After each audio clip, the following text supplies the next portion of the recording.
As we head into the afternoon of day 4 of the Cancun Climate Summit, officials have been working through the week, mainly behind closed doors, to try and actually find agreement on some of the key issues that are confronting ministers as they arrive in Cancun.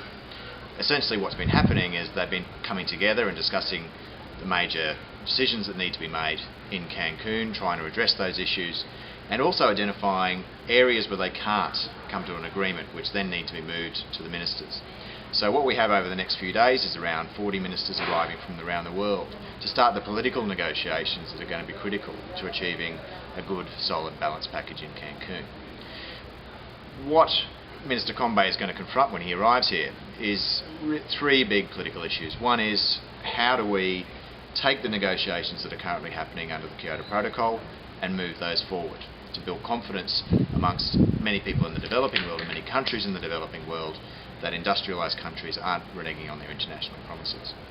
The second big point is, how do we capture the commitments that countries have made internationally under the Copenhagen Accord and anchor them in the UN process? Because at the moment they sit outside the UN. How do we bring them in and anchor them in the UN process so we can actually begin to negotiate how those commitments will be implemented internationally? The third point is around the establishment of the Green Fund. Now, this was something that was driven by the Mexicans in advance of Copenhagen.